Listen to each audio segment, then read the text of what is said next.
Alhamdulillahirabbil alamin wassalatu wassalamu ala asrofil anbiya'i wal mursalin wa ala alihi wa sahbihi ajma'in. Rabbi israh li sadri wa yassir li amri wahlul 'uqdatam min lisani yafqahu qawli. Rabbi zidna ilma warzuqna fahma. Nawaitu ta'alluma wa ta'lima wa tazakkura wa tadhkira wan naf'a wal intifa' wal ifadata wal istifada wal hasala tamasuki bi kitabillahi wa sunnati rasulillahi sallallahu alaihi wasallam wa du'a ilal huda wa dalata alal khairi ibtiga wajhillahi wa mardatihi wa qurbi wa sahabi subhanahu wa ta'ala. Puji syukur kepada Allah Subhanahu wa taala atas segala rahmat dan karunia-Nya kita berkumpul di sore hari yang berkah ini pada hari Jumat. Kita berkumpul dalam keadaan sehat walafiat dan semoga orang-orang yang lagi diuji sakit baik diri kita pribadi, orang tua kita, saudara kita, tetangga kita, Allah angkat penyakitnya dan Allah berikan kesembuhan dan kesehatan yang sempurna setelahnya. Salawat serta salam kita aturkan kepada baginda Nabi Muhammad Sallallahu Alaihi Wasallam dengan membaca salawat Allahumma sholli ala Sayyidina Muhammad wa ala ali Sayyidina Muhammad. Semoga dengan bacaan salawat tersebut nantinya kita mendapatkan syafaat yaumil akhir nanti. Amin ya rabbal alamin. Di sore hari ini kita kembali di kajian tafsir yang ke-51 Quran Ayla bersama Ustadz Ahmad Rosadi, yang mana nanti akan membahas topik yang sangat fundamental dan sering kita alami, yaitu tentang rezeki, jodoh, dan peran takdir. Tiga hal yang mungkin mempengaruhi perjalanan hidup kita gitu. Nanti bagaimana Islam memandang rezeki, bagaimana jodoh kita ditetapkan, dan sejauh mana peran takdir dalam menentukan arah hidup kita. Nanti pertanyaan-pertanyaan tersebut nanti insya Allah akan dijawab Ustadz Ahmad Rosadi. Dan buat teman-teman solihin sekalian yang ingin bertanya nanti bisa langsung tuliskan di kolom chat. Tidak berlama-lama, kepada Ustadz Ahmad Rosadi dipersilakan. Bismillahirrahmanirrahim. Assalamualaikum warahmatullahi wabarakatuh. Alhamdulillahi rabbil alamin. Alhamdulillahillazi qaddara fahada. Alhamdulillahillazi akhrajal mar'a faja'alahu ghutha'an ahwa. Allahumma fassalli wa sallim wa barik ala sayyidina wa nabiyyina Muhammadin wa ala alihi wa ashabihi at-tayyibin at-tahirin wa man tabi'ahum bi ihsanin ila yaumiddin. Alhamdulillah, kita bersyukur pada Allah Subhanahu wa taala atas karunia dan rahmatnya. Kita dapat berjumpa kembali di majelis tafsir Al-Qur'an Ayla yang kita rutin jalani setiap Jumat sore. Buat teman-teman yang baru hadir, mari kita tutup akhir pekan kita dengan kebaikan ya, dengan ilmu, dengan Al-Qur'an. Semoga Allah Subhanahu wa taala catat satu pekan ini dalam kebaikan dan juga dekat dengan ilmu. Amin ya rabbal alamin. Salawat dan salam semoga senantiasa terlimpahkan kepada junjungan kita Nabi Agung Muhammad Sallallahu Alaihi Wasallam, pada keluarga, para sahabat, dan juga orang-orang yang mengikuti jejak langkah beliau hingga yaumil akhir. Kita berharap kita adalah umatnya yang dirindukan, yang dicintai, dan juga dapat berkumpul bersama beliau dan juga keluarga beliau bersama para sahabat di yaumil akhir hingga nanti berkumpul bersama di surga Firdaus, surga yang tertinggi. Amin amin ya rabbal alamin. Teman-teman hadirin hadirat yang dimuliakan oleh Allah Subhanahu wa taala. Allah Subhanahu wa taala berfirman di dalam surat Al-A'la, Bismillahirrahmanirrahim. Sabbihisma rabbikal a'la allazi khalaqa fasawwa wallazi qaddara fahada. Bertasbihlah dengan namamu, dengan nama Tuhanmu yang maha tinggi. Allazi khalaqa fasawwa, yang telah menciptakan dunia ini lantas dia menyempurnakan penciptaannya. Wallazi qaddara fahada, dan dia yang telah menetapkan kadar, menetapkan takdir, lantas memberikan petunjuk kepada kita semua.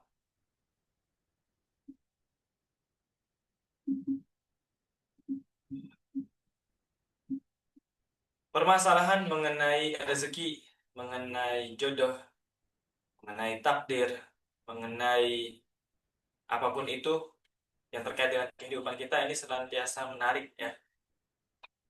Pertanyaan-pertanyaan muncul, bisakah kita kemudian mengubah takdir kita? Bisakah kita mengubah misalnya jodoh gitu ya? Bisa nggak sih misalnya kita tuh jadi cinta, kemudian kita berdoa pada Allah, ya Allah, jadikanlah ia sebagai jodohku. Tetapkanlah ia sebagai takdirku. Kalau dia bukan takdirku, jadikanlah takdirku ya Allah. Gitu ya. Bisa nggak sih kita tuh seperti itu? Begitu juga masalah rezeki. Terkadang kita ngerasa bagaimana sih sebenarnya jatah rezekiku? Apakah aku termasuk di antara orang yang kaya atau orang yang akhirnya terbatas aja? Aku udah ikhtiar begini dan begitu kok kayak mentok gitu ya. Saya pribadi juga punya pengalaman-pengalaman mirip serupa gitu ya, terkait dengan rezeki yang kadang Allah menutup satu sebab tetapi kemudian hadir dari sebab yang lain. Mungkin kalau di antara teman-teman di sini ada yang tahu akun saya memilih mencintai di Instagram itu pernah mengalami yang namanya saya nggak bisa mengakses selama 1 tahun, betul-betul 1 tahun, 5 Mei 2022 sampai dengan bukan 5 Mei 2021 sampai 5 Mei 2022. Itu yang tadinya ibaratnya saya itu jadikan itu sebagai sandaran, dalam tanda kutip sandaran rezeki ya, atau pencaharian, mau nggak mau ya udah kita ikhtiar semampu kita. Tapi uniknya teman-teman, rezekinya tuh nggak jauh-jauh dari waktu saya pegang itu dengan ketika saya nggak pegang. Cuman bedanya adalah lebih deg-degan aja ya ngejalaninya gitu. Dari mana lagi ini kita? Tetapi kemudian tiba-tiba ada tawaran begini dan begitu. Sampai akhirnya saya punya kesimpulan memang kita tugasnya adalah ikhtiar. Kita tugasnya adalah mencari, menjemput. Kalau ada peluang kita coba dulu, kita coba manfaatkan dan sebagainya. Nah, di dalam hadis Nabi Shallallahu Alaihi Wasallam juga pernah menjelaskan dalam hadis Arba'in yang ini adalah Sahih Bukhari dan juga Muslim dari Abdullah bin Mas'ud, beliau berkata, Inna ahadakum yujma'u khalquhu fi batni ummihi arba'ina yawman. Sesungguhnya kalian, seorang di antara kalian itu dikumpulkan penciptaannya dalam perut ibunya selama 40 hari sebagai nutfah, tsumma yakunu 'alaqatan misla dzalik, tsumma yakunu mudghatan misla dzalik. Kemudian dia juga menjadi alaqah, sesuatu yang menempel. Tsumma yakunu 'alaqatan misla dzalik, tsumma nutfatan pertama dari air mani, kemudian menjadi sesuatu yang menempel di rahim ibunya, kemudian dia menjadi segumpal darah, menjadi daging di rahim ibunya selama 40 hari. Semua ini tadi itu terkumpul dalam 40 hari. Proses dari mani, kemudian dia menempel jadi jaringan-jaringan yang menempel seperti itu. Lalu dia juga menjadi daging, itu mudghah, itu di 40 hari tersebut. Fa'infakhu fi tsumma yursal ilaihil malak. Lalu malaikat pun diutus kepada janin itu, wa yanfukhu fihi ruh. Lalu dihembuskan ruh kehidupan di dalamnya. Wa yu'maru bi arba'in kalimatin, diperintahkan terhadap 4 perkara. Bikatbi rizqihi, dicatatkan rezekinya. Wa ajalihi, kematiannya. Wa amalihi, perbuatannya. Wa syaqiyyun au sa'idun. Kemudian dia menjadi orang yang sengsara atau bahagia. Lalu di akhir hadis Nabi Shallallahu Alaihi Wasallam beliau jelaskan bahwa ada orang ma bainahu wa bainal jannah bisyibrin gitu ya. Antara dirinya dengan surga itu tinggal sejengkal. Wa inna hadakum la ya'malu bi amali ahli jannah hatta ma bainahu wa bainal jannati illa bisyibrin. Salah seorang di antara kalian mengerjakan amalan penduduk surga sampai antara dirinya dengan surga tinggal sejengkal lagi. Fayasbiqu alaihil qadr, fayasbiqu alaihil kitab, kemudian ketetapan itu telah mendahului dia, maka dia pun masuk ke dalam neraka karena dia melakukan amalan ahli neraka di akhir hidupnya. Wa inna ahadakum la ya'malu bi'amali ahli an-nar, thumma yasbiquhu al-kitab fayamalu bi'amali ahli al-jannah fayadkhulul jannah fayadkhuluha. Dan di antara kalian ada yang benar-benar mengerjakan amalan penduduk neraka sepanjang hidupnya, tetapi ternyata kitab telah mendahului dia, maksudnya adalah catatan takdir, maka dia pun menutup kehidupannya dengan amalan ahli syurga, maka dia pun masuk ke dalam syurga. Nah, ini tuh terkait dengan takdir pasti banyak sekali di antara kita yang bertanya-tanya. Ya, banyak sekali di antara kita. Terus kita ngapain berusaha? Kita ngapain beramal soleh kalau emang semua udah ditakdirkan? Ya kan? Lah nanti kalau aku udah berusaha jadi orang soleh, ternyata takdirnya aku bukan orang yang masuk surga, sama aja dong. Misalnya seperti itu. Terus enak banget tuh orang yang sepanjang hidupnya dia berdosa, terus lalu dia masuk ke dalam surga karena udah takdirnya masuk ke dalam surga. Teman-teman yang dirahmati oleh Allah Subhanahu wa taala, saya mengajak teman-teman ini untuk mencatat nih ya, materi pada sore hari ini. Kita mencatat beberapa definisi penting supaya kita memahami apa itu qada dan juga apa itu qadar, lalu bagaimana itu mempengaruhi kehidupan kita. Supaya kita tidak salah paham pada Allah Subhanahu wa taala. Allah Subhanahu wa taala berfirman, "Ma asaba min musibatin illa bi izni illa ma asaba min musibatin fil ardi wala fi anfusikum illa fi kitabin min qabli an nabra'aha inna dzalika 'ala Allah yasir." Dalam surat Al-Hadid, tidak ada satupun musibah yang menimpa di bumi dan pada dirimu kecuali telah tertulis dalam sebuah kitab sebelum kami mewujudkannya. Sungguh itu mudah bagi Allah Subhanahu wa taala. Teman-teman di sini ada yang ingin mendefinisikan, menurut kalian takdir itu apa sih? Qada dan qadar itu apa sih? Wa tu'mina bil qadari khairihi wa syarrihi, kata malaikat, kata Nabi sallallahu alaihi wasallam dalam hadis Jibril. Salah satu rukun iman adalah kamu beriman pada takdir, entah itu yang baik maupun yang buruk. Teman-teman di sini ada yang pengen menuliskan? Saya pengen lebih aktif ya kajian kita. Takdir menurut Anda, qada qadar yang kita tahu itu apa?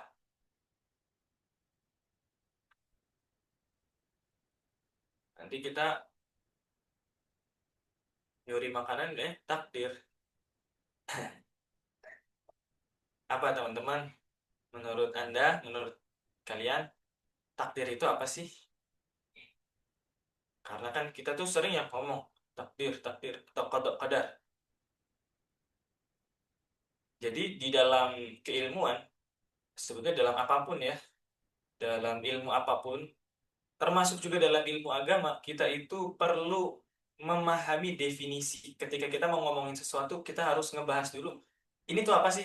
Nah, biar kita nggak ngalor ngidul, biar kita nggak sembarangan. Ketika kita membahasnya, dan definisi ini harus kokoh teman-teman, harus kuat. Artinya dia nggak terombang-ambing, bukan sesuatu yang kita itu ngomongnya sembarangan.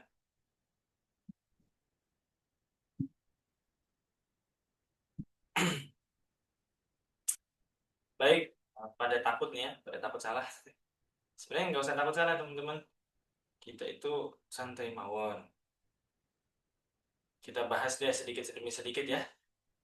Pertama, ada yang namanya lauh mahfuz. Inna dzalika fi kitab. Qada adalah ketetapan Allah. Dan qada maksudnya mungkin yang kedua ini qadar ya. Qadar adalah ketetapan Allah yang telah terjadi. Masya Allah. Ada lagi yang mau menulis?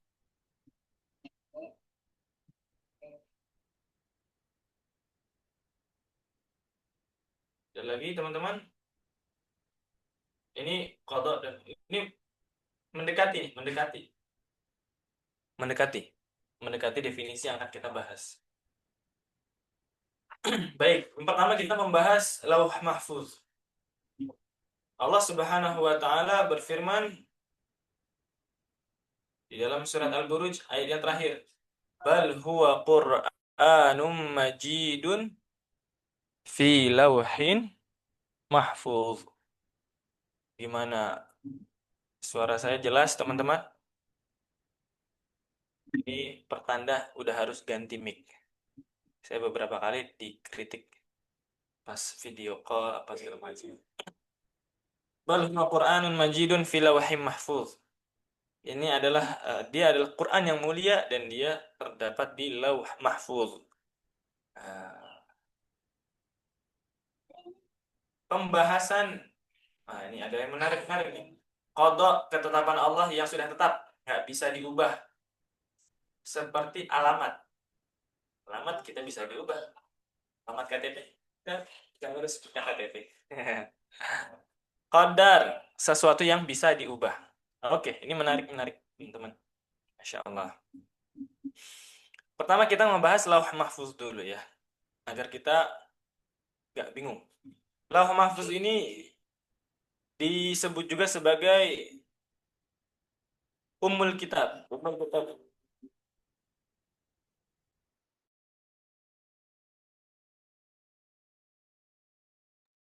Lauh Mahfuz itu Allah juga sebut sebagai Ummul Kitab. Kitab induk. Nah, Lauh Mahfuz itu adalah tempat di mana Allah Subhanahu wa taala menuliskan segala sesuatu yang terjadi di dunia, dan itu Allah telah catatkan 50.000 tahun sebelum Allah menciptakan langit dan juga bumi. Ini Allah Subhanahu wa taala, Nabi Shallallahu alaihi wasallam menjelaskan di dalam hadis tentang penciptaan langit dan juga bumi dan juga takdir. Di akhir hadis beliau mengatakan rufi'atil aqlam wa jaffat rufi'al qalam atau rufi'atil aqlam wa jaffatis suhuf. Pena telah diangkat dan lembaran-lembaran telah kering. Ini kita perlu pahami, ada lauh mahfuz. Kemudian kita perlu memahami yang kedua, malaikat itu juga Allah Subhanahu wa taala kasih catatan. Nah, jadi ada nih tier pertama, tier pusat gitu ya. Itu adalah lauh mahfuz. Yang kedua adalah para malaikat. Para malaikat ini dapat catatan setahun sekali. Mereka Allah kasih catatan setahun sekali. Ibaratnya ngambil inilah, ini setahun kira-kira jatah rezekinya bagaimana. Ada yang mengatakan itu di malam nisfu Sya'ban, ada yang mengatakan itu di Lailatul Qadar. Inilah yang kemudian Allah sebutkan di dalam Al-Qur'an surat Ad-Dukhan ayat yang ketiga dan keempat. Bismillahirrahmanirrahim. Inna anzalnahu fi lailatin mubarakah. Inna kunna munzirin.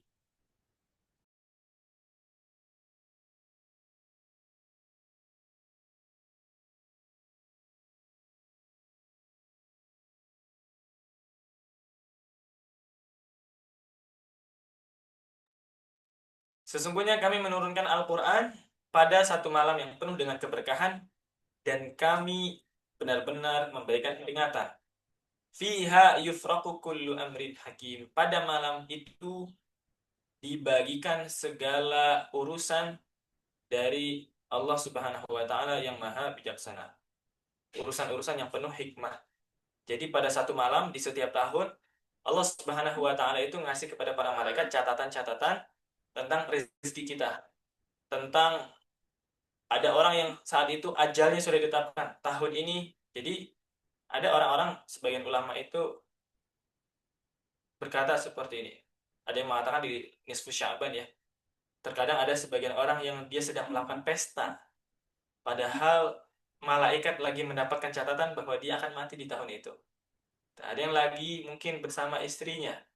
Sedangkan dia nggak tahu bahwa ternyata di tahun itulah dia mendapatkan bagian ajalnya. Jadi ada setahun sekali seperti itu.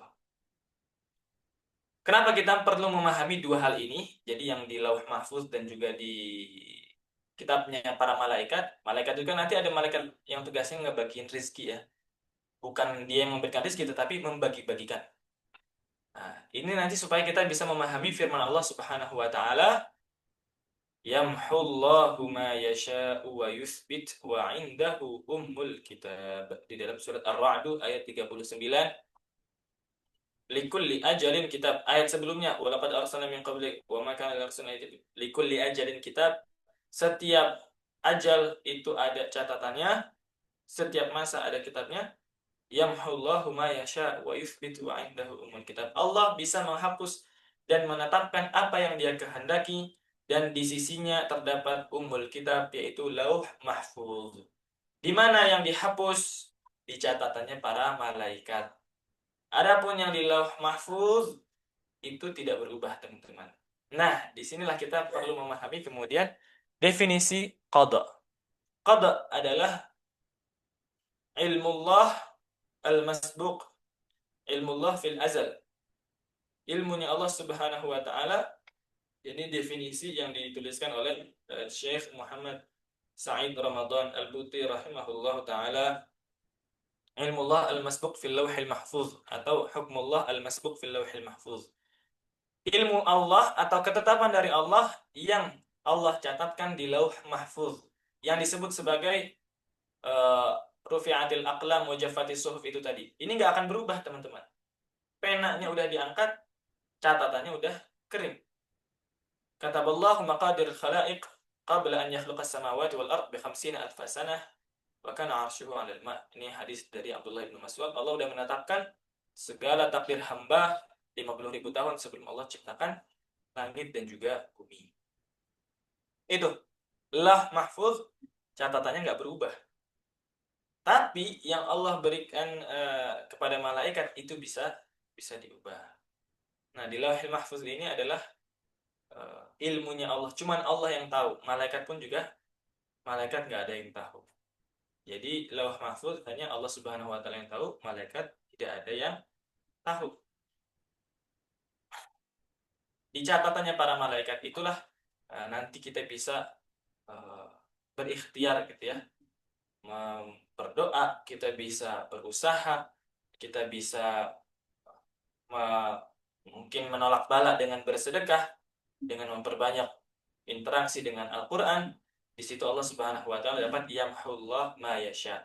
Misalnya kita nih sebenarnya dapat jatah musibah tahun ini, tetapi karena kita rajin sedekah, akhirnya tertolaklah bala itu.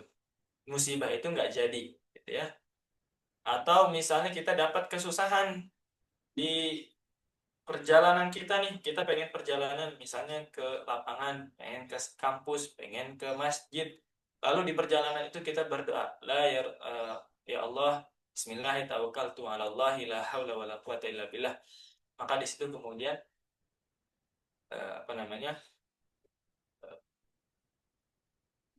gak jadi balanya atau musibahnya itu tidak terjadi di dalam ke kejadian yang mestinya kita terima, seperti itu. Itu qada. Qada adalah ilmu Allah Subhanahu wa taala yang di Lauhil Mahfuz. Kemudian qadar, dan itu tadi ketetapan Allah tidak akan berubah ya. Dan ini adalah ilmu. Teman-teman perhatikan ilmunya Allah Subhanahu wa taala supaya kita nggak salah paham terkait dengan nanti Allah memaksa dan lain sebagainya. Enggak. Nah, sedangkan qadar itu adalah wuqu'u hadzal hukm atau hadzal ilm wa dhuhuruhu fil waqi'il 'aini.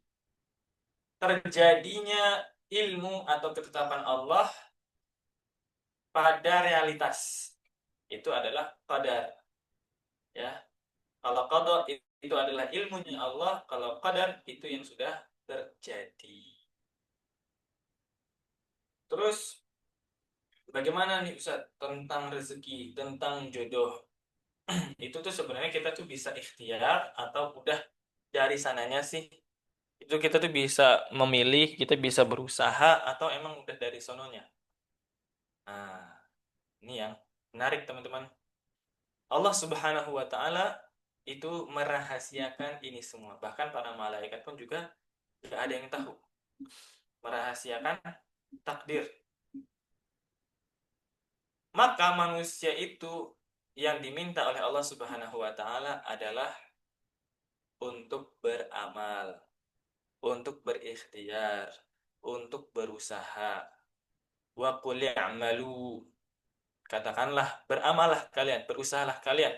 Fasayarallahu amalakum wa rasuluhu wal mu'minun. Allah, Rasulnya dan orang-orang beriman akan melihat amal usaha, amal ikhtiar dari yang sudah kalian usahakan. Nanti kalau kita udah berusaha, lalu kita mendapatkan sesuatu yang kita usahakan, atau kita misalnya udah berusaha, lalu kok nggak sesuai dengan apa yang kita mau, itu namanya qadar. Itu adalah terjadinya ilmu Allah Subhanahu wa taala. Gini teman-teman. Terus manusia itu kayak gimana? Itu kan tadi misalnya kita kadang udah berusaha, tetapi hasilnya juga nggak sesuai dengan apa yang kita inginkan. Kita bilang itu takdir. Ya, terus nanti gimana? Ikhtiar kita berarti sia-sia dong. Sama aja kayak nggak dianggap, kita udah berusaha maksimal, tetapi ternyata hasilnya tidak sesuai dengan apa yang kita harapkan. Makanya saya itu kurang setuju dengan ucapan usaha tidak akan mengkhianati hasil. Terkadang atau bahkan seringkali gitu ya, usaha itu mengkhianati. Hasilnya tidak sesuai dengan usaha. Makanya ada satu quotes kan bilang, kalau misalnya rezeki itu dilihat dari kerja kerasnya, maka harusnya kuli-kuli bangunan itu dia yang paling luas rezekinya. Itu kan paling capek ya, perlu keringat, kena sengatan matahari dan lain sebagainya. Tetapi ternyata banyak sekali yang kerjanya di ruangan ber-AC, ternyata gajinya, kesejahteraannya, rezekinya juga lebih banyak. Terus bagaimana sih kita kemudian mengkorelasikan antara tadi takdir atau qada dan juga qadar serta ikhtiar kita, antara rezeki, jodoh dan juga ikhtiar kita sebagai manusia. Pertama gini teman-teman, kita perlu memahami bahwa ilmunya Allah, qadanya Allah itu tidak menzolimi siapapun. Ilmunya Allah, kalau kita mau mendekatkan pemahaman kita supaya paham, supaya kita nggak salah paham bahwa, oh jadi manusia itu kayak robot aja dong, kan udah semuanya udah tertulis. Enggak. Ilmunya Allah, yang Allah tulis itu adalah terkait Allah tahu. Kalau kita berusaha, kalau kita berikhtiar, kita nanti dapat apa? Seperti itu. Dan Allah tahu kalau kita misalnya memilih untuk malas-malasan, nanti yang kita dapatkan apa? Itu Allah tahu. Pendekatannya adalah seperti seorang guru yang tahu. Ini muridnya dia nggak belajar nih. Atau dia belajarnya malas-malasan. Oh ini mah paling biasanya sih kalau murid-murid kayak begini nggak bakal lulus. Pertanyaannya, pengetahuan guru terhadap murid yang malas-malasan belajar, apakah itu berarti menyebabkan muridnya jadi nggak lulus? Enggak kan? Yang bikin nggak lulus siapa? Si muridnya sendiri. Gurunya nggak mengintervensi apapun, tapi gurunya tahu. Nih orang main mulu nih. Nggak pernah ngebuka bukunya, nggak pernah murojaah, nggak pernah belajar. Dan gitu juga, padahal otaknya kayaknya pas-pasan, bukan yang cerdas-cerdas banget gitu kan. Ini mah nggak lulus nih kayaknya. Lalu beneran nggak lulus. Bukan berarti kan gurunya mengintervensi kan. Pengetahuan guru. Atau misalnya pendekatan lainnya adalah Anda melihat ada seorang anak kecil jalan di pinggir sungai. Masih anak 3 tahun gitu. Jalan di pinggir sungai. Kita sebagai orang dewasa, kita melihat anak kecil itu. Lah, itu anak kecil jalan sendirian. Nggak ada yang nemenin, nggak ada orang tuanya. Dia nanti bisa jatuh. Kan kita, ilmu kita yang udah punya pengalaman, yang udah punya pengetahuan, mikir, ini anak bisa bisa jatuh. Kalau dia di situ terus, tiba-tiba tuh anak betulan nyemplung. Apakah pengetahuan kita, penglihatan kita itu bikin dia jatuh? Enggak kan? Jadi jatuh karena dia mainan di pinggir sungai. Seperti itulah qadanya Allah Subhanahu wa taala. Allah itu tahu bagaimana kita. Tetapi Allah lebih luas lagi ya, enggak sama seperti itu. Walillahil masalul a'la. Ini tadi hanya pendekatan. Jadi kalau kita nggak bahas sifat-sifat Allah, nggak boleh kita samakan. Nggak boleh, namanya itu perumpamaan, nggak boleh. Namanya adalah pendekatan takrib. Karena pastinya Allah nggak seperti itu. Allah jauh lebih maha tahu. Allah jauh lebih luas ilmunya daripada kita. Gitu. Jadi Allah tuh tahu, ini orang kalau belajar dia bakal begini. Nanti rentetannya seperti itu, gitu ya. Kalau tidak belajar maka dia begini-begini. Nah, maka di sini ada peran hamba. Ilmunya Allah tidak memaksa kita dan takdirnya Allah tidak membuat kemudian usaha itu sia-sia. Kok bisa seperti itu? Karena dunia itu berjalan dengan begitu kompleks, teman-teman. Bisa saja kita sudah berikhtiar maksimal, berusaha maksimal, dan kita nggak mendapatkan apa yang kita mau. Kenapa? Karena ada orang lain yang usahanya lebih maksimal daripada kita. Kita ini udah ngerasa maksimal, udah sekuat tenaga kita, tetapi ternyata ada orang lain yang misalnya usahanya sama dan bonusnya dia punya privilege, misalnya lebih cerdas secara otak daripada kita. Dia ingatnya gampang, susah lupa gitu ya, lupanya susah. Nah, kita ingatnya susah, lupanya gampang. Nah, kalau ada orang punya bakat ibaratnya seperti dan itu ada terjadi setelah salah satu bagian dari rezeki, dia ikhtiarnya sama seperti kita yang kita mungkin biasa-biasa aja, pasti hasilnya akan jauh lebih baik daripada kita. Tetapi usaha kita bukan berarti sia-sia. Usaha kita itulah yang nanti akan dinilai oleh Allah Subhanahu wa taala. Mungkin hasilnya berbeda, tetapi usahanya, kalau usahanya sama atau usahanya kita sebenarnya lebih, tapi hasilnya kita nggak sehebat mereka, itu yang dinilai oleh Allah Subhanahu wa taala adalah usaha-usaha kita, ikhtiar-ikhtiar kita, bukan hasil, bukan apa yang kita kemudian dapatkan. Allah Subhanahu wa taala berfirman, "Inna hadainahu sabila, imma syakiran wa imma kafura." Sesungguhnya kami berikan manusia itu penunjuk pada jalannya. Kami menunjukkan manusia kepada jalan. Ada nih loh opsi-opsi di dalam hidupmu, begini, begini, begini. Kamu dapat nikmat, kamu punya opsi. Kamu bisa bersyukur, kamu bisa kufur pada Allah. Allah kasih ujian, perasaan. Ada opsi A, opsi B. Kamu mau melakukan apa? Kamu dapat ujian, musibah, maka satu pilihan. Seperti itu, pasti di dalam setiap kehidupan kita ada pilihan-pilihan. Kalau tidak ada pilihan, artinya kita menjalaninya karena terpaksa, maka Allah tidak menghisab kita di kondisi tersebut. Misalnya bagaimana? Kita lagi puasa Ramadan, lalu diancam, ada perampok. Hei, kamu harus ngebatalin puasamu. Kalau enggak, kamu aku bunuh. Harus makan. Dia batalin puasa itu kan terpaksa. Dia nggak berdosa. Jadi kalau yang dimaksud terpaksa itu adalah kalau nyawa kita, kehormatan kita itu terancam. Maka dalam kondisi terpaksa atau kondisi lupa atau kondisi keliru itu juga bisa Allah Subhanahu wa taala maafkan. Lupa kita eh, lagi puasa Ramadan, lalu kita lupa. Kalau lagi puasa kita malah makan. Kita lupa lagi sholat, tiba-tiba kita ngobrol. Nah, misalnya. Saya pernah itu ya, lagi sholat, mungkin karena kelamaan bengong gitu. Biasa saya bacanya bengong, imamnya lama. Saya malah nengok gitu. Astagfirullahaladzim, lupa. Lupa dalam sholat. Kemudian keliru. Keliru itu maksudnya bagaimana? Kita menyangka itu adalah sesuatu yang benar, tetapi ternyata kita salah. Nah, itu bisa Allah Subhanahu wa taala maafkan. Kalau kita dalam proses mencari kebenaran. Jadi kita nih lagi proses nih, kita pengen belajar. Lalu kita misalnya dapat nasihat dari guru A. Kita kemudian keliru dalam apa yang kita lakukan. Itu bisa saja diampuni oleh Allah. Tapi kalau kita kelirunya karena kita nggak belajar, nah ini yang dihukum. Karena belajar agama terutama ya dalam ibadah kepada Allah itu wajib bagi setiap muslim. Talabul ilmi fardhatun ala kulli muslim.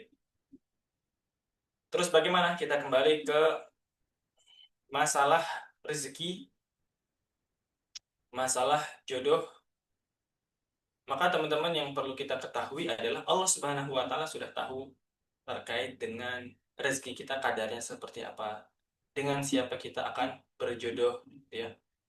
Akan tetapi kita sebagai manusia Allah Subhanahu wa taala kasihkan kehendak, namanya kehendak. Kita itu dikasih bagian untuk juga bisa berkontribusi memilih pilihan-pilihan di dalam kehidupan kita. Jadi Allah itu tahu berapa kadar rezekinya. Kalau kita begini nanti rezekinya seperti apa, kalau kita begitu nanti bisa bagaimana.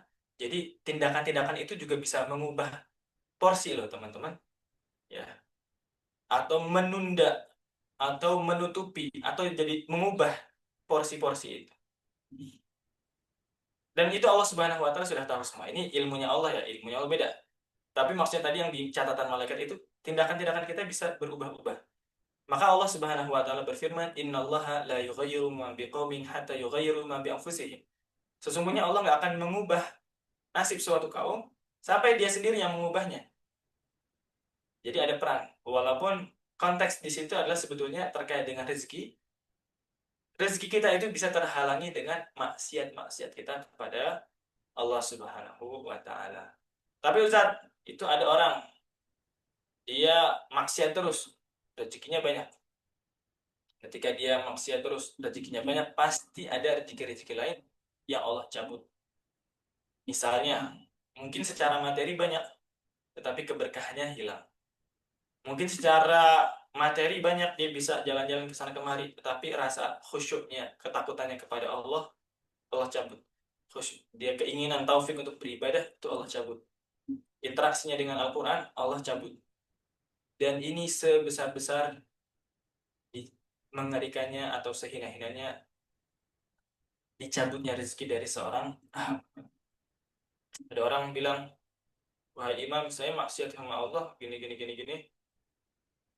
Kok saya baik-baik aja? Kalau masalah tanya ke Imam Hasan Al-Basri. Imam Hasan Al-Basri tanya, kamu pasti semalam nggak salat malam ya? Iya imam. Waduh, nah itulah rezeki yang Allah ambil. Kenikmatan untuk berkhulwat bersama Allah Subhanahu wa taala, untuk bermunajat, untuk berduaan sama Allah Subhanahu wa taala. Jadi jangan dikira rezeki untuk beribadah itu bukan rezeki. Jadi bahkan kenikmatan untuk berdoa itu bukan rezeki, itu rezeki. Para salafus saleh berkata, la'an muni'a alayya an ad'a rabbi akhwafu li min an la yurad.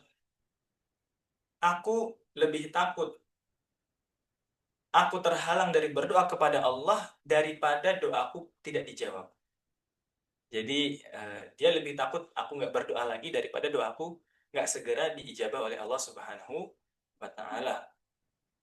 Inilah kesadaran-kesadaran seperti ini terkait dengan rezeki, terkait dengan nikmat dari Allah Subhanahu wa taala yang perlu kita hadirkan.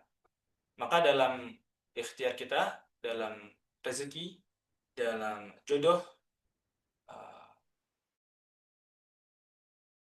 Allah Subhanahu wa taala tuliskan, sudah Allah Subhanahu wa taala bagikan kepada kita. Kata Nabi Shallallahu alaihi wasallam, fa ahsinu fit talab.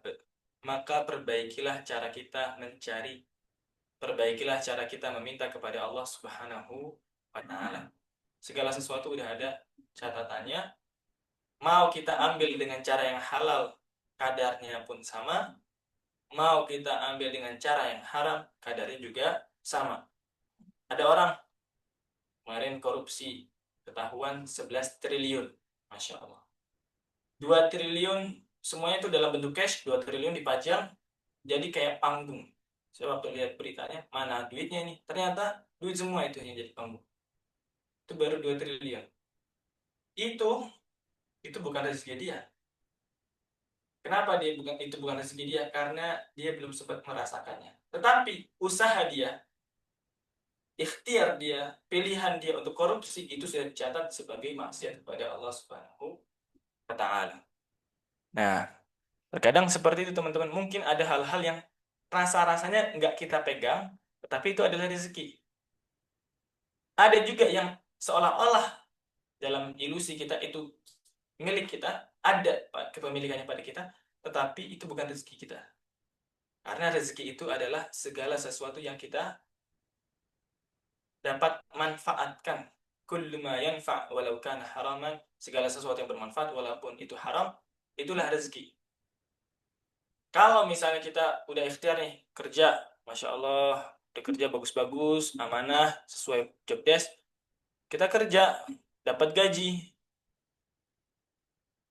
terus kita di awal bulan gitu ya, kita pengen healing ya, pengen ngasih self reward, pengen beli baju. Belilah kita di toko online, ini kayak ada yang baju bagus nih promo. Ini biasanya 1 juta, ini kok dijualnya 250, aku belilah. Saat transfer, ternyata dia yang nipu. Astagfirullahaladzim. Ketipu kita. 250.000 itu bukan rezeki kita, berarti kita ketipu. Tetapi ikhtiar kita selama bekerja 1 bulan supaya dapat gaji itu udah Allah catat sebagai usaha, sebagai amal saleh. Maka Nabi pesan Nabi, fattaqullaha wa ahsinu fit talab. Bertakwalah pada Allah, yakinlah pada Allah, dan perbaikilah cara kamu mencari, cara kamu meminta kepada Allah Subhanahu wa taala. Begitu juga jodoh kita, teman-teman. Ada yang kita menduga, kayaknya jodohku nih udah senang, udah berusaha, udah ikhtiar. Ternyata kita baru dikasih tahu sama temennya, dia udah punya calon loh. Aduh, padahal pas chat kayak mesra banget, kayak wah ini seolah-olah ngasih harapan. Ternyata dia udah punya calon misalnya. Nah, itu kita belum dapat dia sebagai jodoh udah berdosa, uh, udah berdosa nggak dapat juga, gitu kan? Itu pula kalau kita udah berusaha menjaga diri, kemudian kok kemudian dia jodoh, alhamdulillah sekali. Udah berusaha, udah berikhtiar, berjihad menahan hawa nafsu, dapat pula. Nah, seperti itu, teman-teman, dalam rezeki, dalam jodoh. Maka teman-teman, dalam menjalani hari, dalam menjalani kehidupan, anggaplah diri kita dalam beramal, pahamilah bahwa seakan-akan kita itu bebas sepenuhnya. Maka Nabi SAW, if'al ma syi'ta, lakukanlah apapun yang kamu mau, akan tetapi ingatlah kamu akan mati. Dan dalam beriman, dalam yakin kepada Allah Subhanahu wa taala, yakinlah bahwa segala sesuatu itu sudah ada catatannya, sudah ada ketetapan dari Allah Subhanahu wa taala.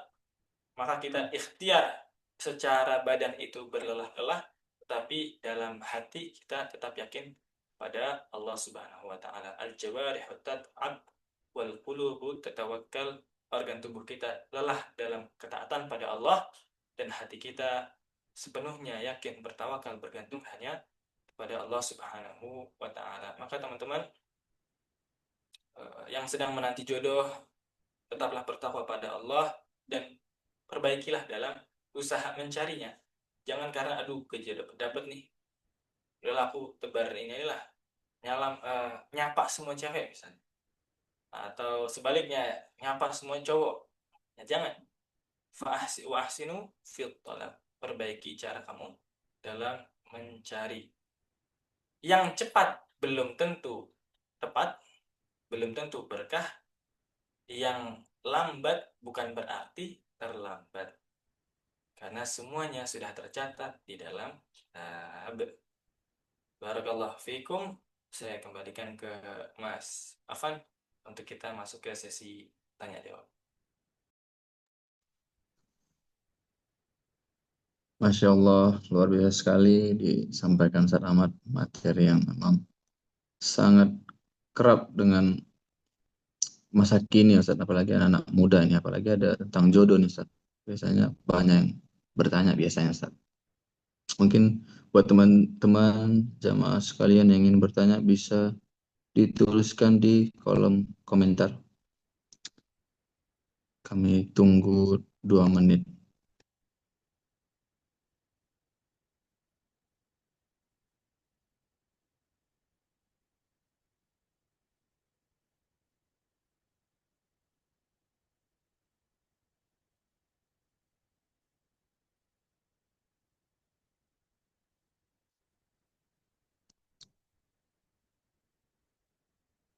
sembari menunggu Ustaz. Ini biasanya kan ada yang bilang itu jodoh adalah takdir.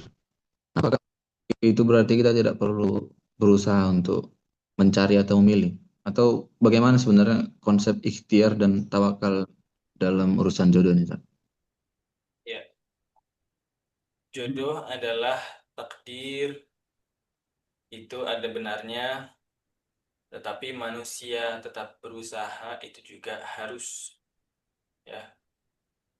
Kita ketika sesuatu itu sudah ditakdirkan kepada kita, bukan berarti kita kemudian tidak ada ikhtiarnya sama sekali. Karena apa? Karena kita nggak tahu. Di sini ada yang tahu takdirnya besok ngapain? Nggak ada yang tahu kan? Ada yang tahu kapan meninggal? Nggak tahu kan? Bisa jadi ada di antara kita yang meninggal dalam waktu dekat. Semoga Allah rezekikan kita husnul khatimah. Bisa jadi ada yang di antara kita yang usianya panjang 100 tahun. Yang lain teman-teman yang meninggal dia masih hidup sendiri. Sepi juga gitu ya. Nah, itu juga semoga husnul khatimah. Begitu juga dalam jodoh ya. Memang jodoh itu sudah takdir, tetapi kita kan nggak ada yang tahu kapan kita ketemu jodohnya. Jangan-jangan sebenarnya udah ketemu, tapi belum sadar gitu kan.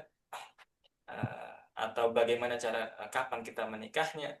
Nah, itu maka ikhtiar kita itu tetap harus. Tugas kita sebagai manusia itu bukan mencari tahu takdir, tetapi tugas kita sebagai manusia adalah berikhtiar. Tugas kita sebagai manusia adalah berusaha. Itulah yang nanti Allah Subhanahu wa taala akan nilai, ya.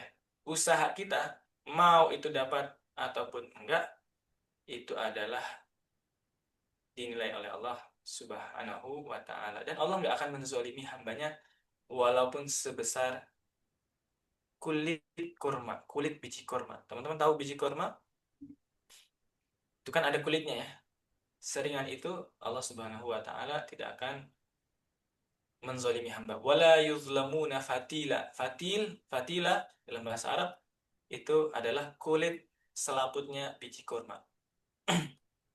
Terus bagaimana tadi dalam hadis ada hamba, dia sepanjang hidupnya beramal ahli surga, tapi ternyata di dalam kitab dia ditetapkan sebagai ahli neraka, maka dia masuk dalam neraka. Dia beramal ahli neraka lalu dia masuk neraka. Nah, ini dijelaskan oleh Syekh Muhammad Said Ramadan Al-Quti juga, bahwa ini dipakai atau disyarah dengan hadis yang lain. Nabi pernah bersabda, wa inna ahadakum la ya'malu bi'amali ahli jannati fima yabdu.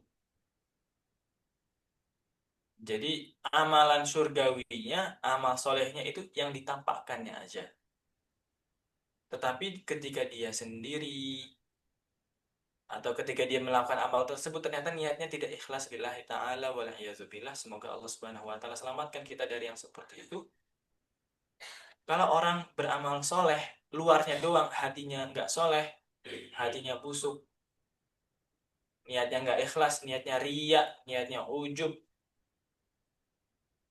cepat atau lambat Allah akan tampakkan dia yang sebenarnya sebelum dia wafat. Nah, dan bisa jadi dia su'ul khotimah. Tetapi kalau orang itu melakukan amal yang saleh dan dia ikhlas dan dia betul-betul juga menjaga hatinya kepada Allah Subhanahu wa taala, maka orang-orang seperti ini nggak akan dizalimi oleh Allah Subhanahu wa taala, nggak akan kemudian uh, diselewengkan gitu. Kenapa sih orang-orang tadi itu kok Allah Subhanahu wa taala ibaratnya jebak gitu ya?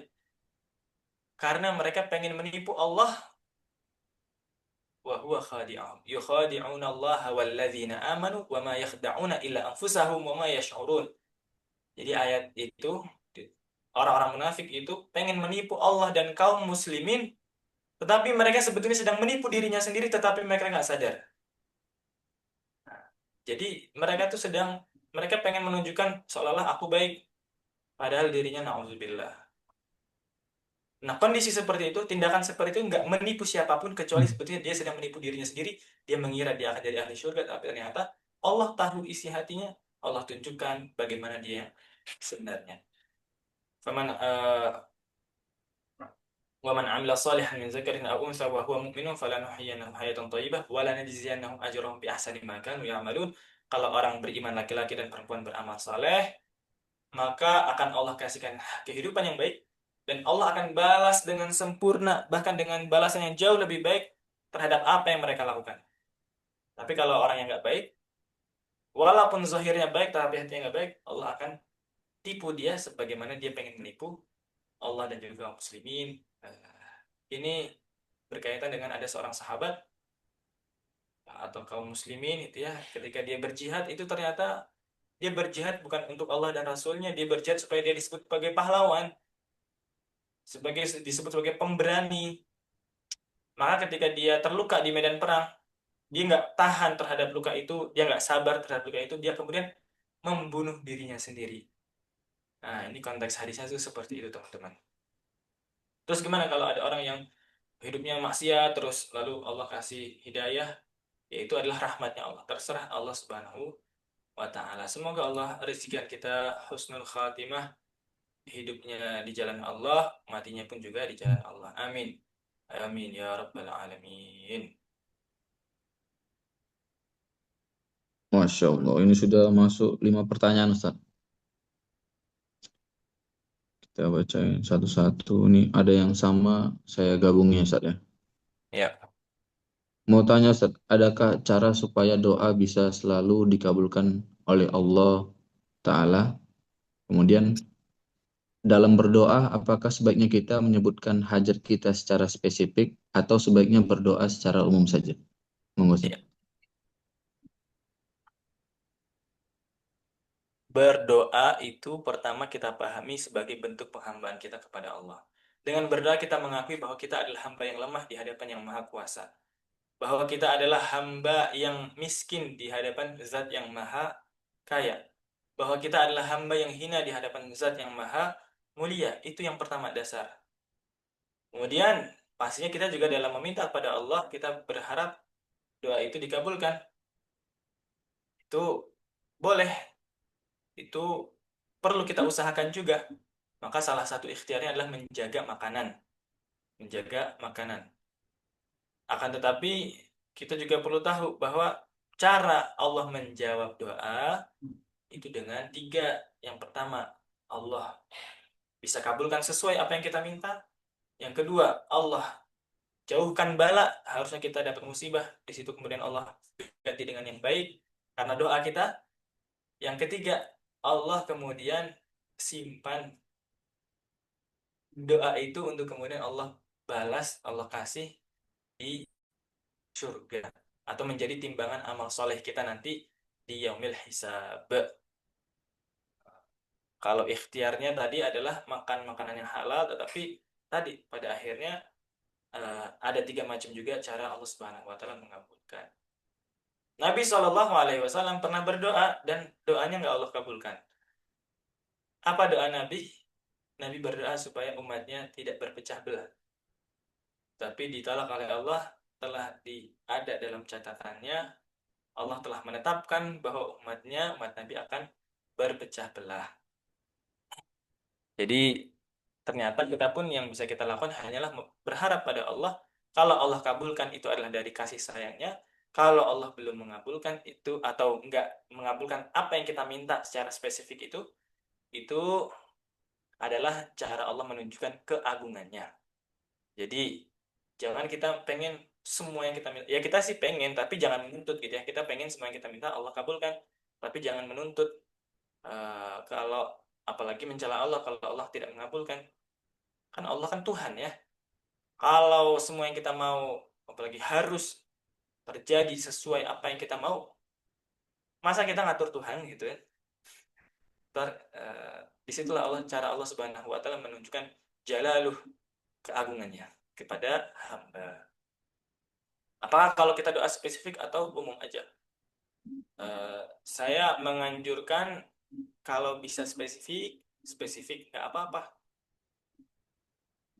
boleh kita berdoa spesifik. Ya Allah, pengen motor ya Allah yang dia ini enak dipakai buat perjalanan jauh, kemudian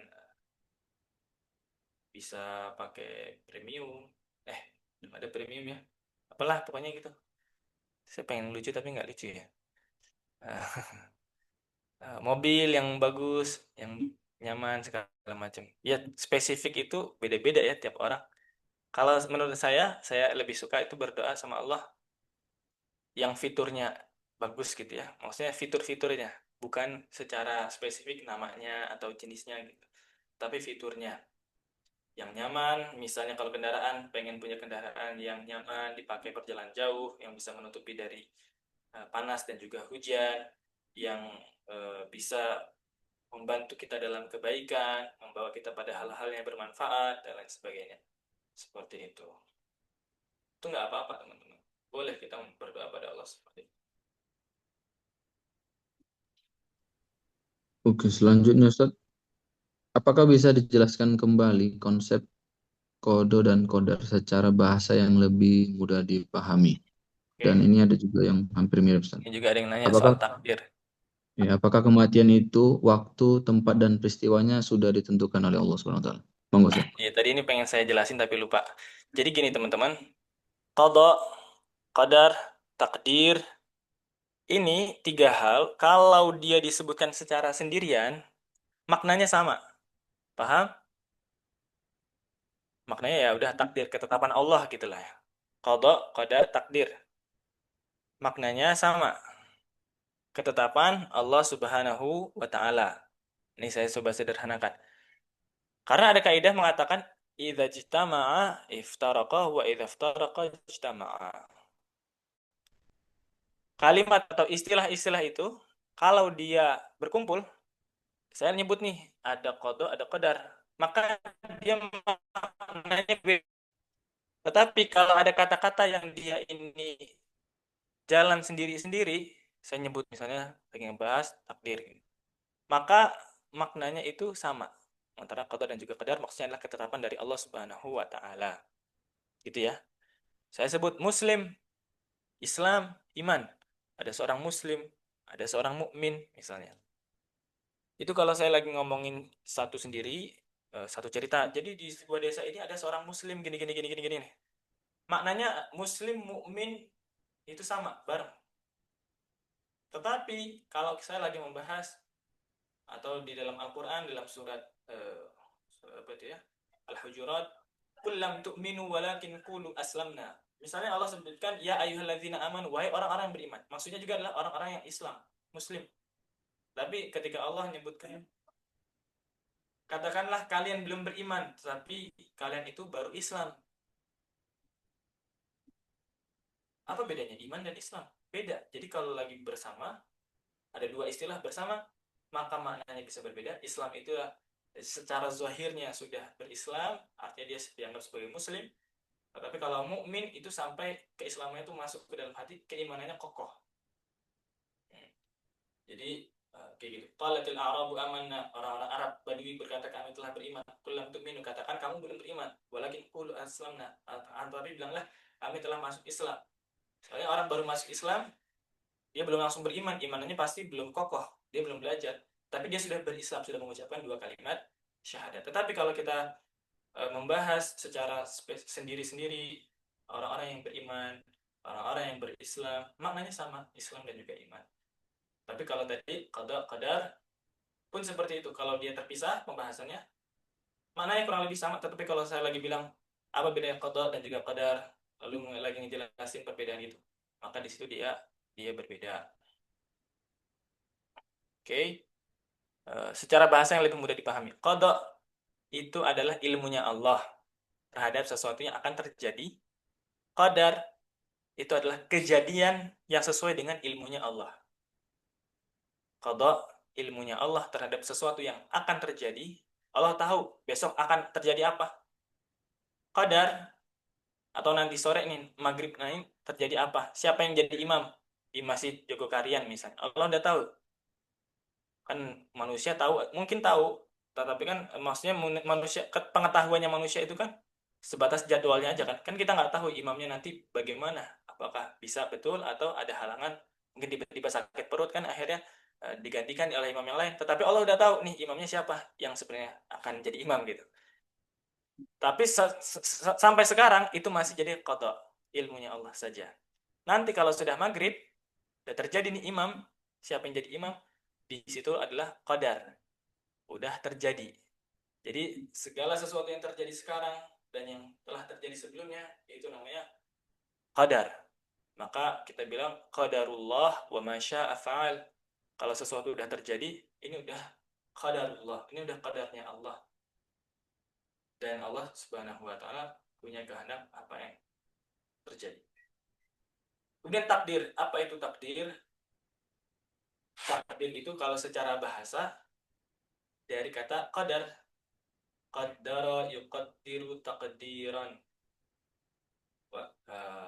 Qaddara yuqaddiru taqdiran itu maknanya sama juga seperti qadar.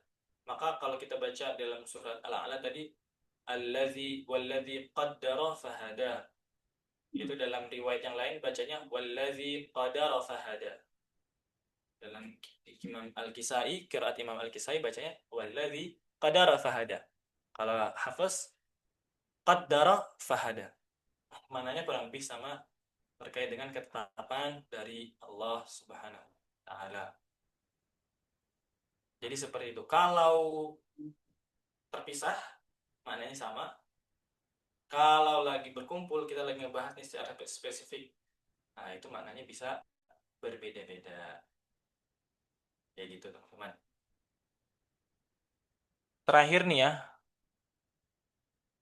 ada dua terakhir saya langsung baca aja Mas biar lebih singkat. Oh ya. Ada yang bilang, kenapa ambil jurusan bahasa Inggris? Apa manfaatnya untuk akhirat? Waduh, harusnya belajar bahasa Arab ya biar bisa ngomong di surga gitu ya. Nanti itu penduduk surga bisa bahasa Arab sendiri, nggak perlu belajar kursus dulu. Nah, bahasa Inggris, ilmu apapun teman-teman, itu bisa bermanfaat untuk akhirat. Kalian belajar, kalian mengajarkan, niatnya lillahi ta'ala, niatnya untuk mencari rizki yang halal, niatnya untuk menuntut ilmu, ilmu yang halal dan juga bermanfaat. Fardu kifayah, terkadang ilmu itu, ilmu-ilmu umum itu fardu kifayah teman-teman. Kalau nggak ada satupun yang belajar bahasa Inggris di daerah Anda, dosa semua itu. Ntar ditipu sama orang Inggris. Orang Inggrisnya aja belajar bahasa kita, kitanya nggak belajar bahasa Inggris. Nah, penting. Makanya orang-orang Palestina itu juga pada belajar bahasa Ibrani, bahasa Yahudi. Bukan buat ngobrol sama Nabi Musa gitu ya. Tapi emang itu juga adalah salah satu ilmu yang bermanfaat. Selagi itu bukan ilmu yang haram, maka itu ketika kita menuntutnya, itu adalah fisabilillah. Seperti itu. Ya, insya Allah. Pertanyaan, kematian, waktu, tempat, dan peristiwanya apakah sudah ditentukan oleh Allah Subhanahu wa Ta'ala? Allah sudah tahu. Allah sudah tahu di dalam ilmunya kapan kita meninggal, di mana kita meninggal, bagaimana kita meninggal, Allah sudah tahu. Sudah ada di dalam Lauhil Mahfuz. Ya, tetapi manusia juga punya ikhtiar, punya pilihan dalam memilih. Jadi saya itu mau misalnya pakai parfum ini misalnya, Allah sudah tahu, tapi saya sebagai manusia punya pilihan mau disemprot atau tidak. Seperti itu. Allah tahu bakal saya pakai atau enggak. Yang enggak tahu saya bakal benar pakai apa enggak, kan masih tes doang ya kan. Ternyata menurut takdirnya Allah saya nggak jadi pakai. Tapi saya memilih sebagai manusia, saya memilih untuk tidak memakai. Begitu teman-teman. Allah tahu kapan kita mati, Allah tahu di mana kita mati, bagaimana kita mati. Tetapi kita kemudian memiliki pilihan saat mungkin bagaimana kita meninggal dunianya gitu ya. Maksudnya pilihan apakah nanti kan biasanya pertanyaan itu kalau orang bunuh diri bagaimana? Nah, orang bunuh diri itu adalah orang yang memilih untuk uh, mengakhiri hidupnya. Ajalnya waktu itu, tapi dia kemudian memiliki pilihan atau dia memutuskan untuk memilih menyelesaikan kehidupannya, dan yang seperti itu dosa besar karena ini tindakan yang uh, melanggar sesuatu yang telah Allah hormati. Jadi nyawa, jiwa itu mulia di sisi Allah Subhanahu wa taala, dan Allah sangat-sangat tidak suka pada orang yang menumpahkan darah tanpa hak. Walaupun yang dia tumpahkan atau dia selesaikan adalah kehidupan dirinya sendiri. Nah, Allah nggak bolehin itu. Nggak boleh ngebunuh orang lain. Sebagaimana kita haram membunuh orang lain, kita juga haram membunuh diri kita sendiri. Maka di sini kita pahami bahwa jiwa itu semuanya adalah milik Allah. Walaupun bahkan badan kita itu juga adalah miliknya Allah, maka kita diamanahkan untuk dirawat, dijaga. Nggak boleh kita menzalimi diri kita sendiri. Jangan bilang, my body, my choice. Aku boleh ngapain aja. Mau aku gendut, mau aku nggak sehat, mau aku begini. Enggak, ini adalah amanah dari Allah. Harus dirawat. Kan bisa. Ya, seperti itu. Waktu kematian bisa diubah? Tidak bisa. Ya, segitu dulu. Mungkin Mas Afan. Saya tutup dulu dari saya. Wassalamualaikum warahmatullahi wabarakatuh. Waalaikumsalam warahmatullahi wabarakatuh. Masya Allah, materi yang sangat luar biasa yang disampaikan Ustaz Ahmad, dan Masya Allah dari penjelasannya komprehensif ya, dan juga bisa menyentuh hati kita. Kita bisa jadi lebih memahami bagaimana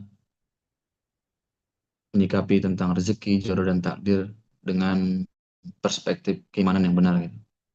Banyak sekali pelajaran dan hikmah yang bisa kita petik pada sore hari ini. Semoga ilmu yang kita dapatkan tidak hanya berhenti di telinga dan pikiran kita, namun dapat juga kita amalkan dalam kehidupan kita sehari-hari. Jazakallah khairan katsiran kepada Ustadz Ahmad Rosadi yang telah meluangkan waktu dan tenaganya untuk membimbing kita semua pada sore hari ini. Semoga Allah Subhanahu wa taala senantiasa melimpahkan keberkahan, kesehatan, dan kemudahan dalam setiap langkah beliau.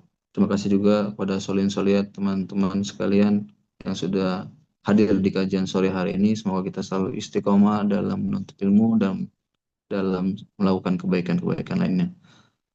Marilah kita tutup kajian pada sore hari ini dengan hamdalah.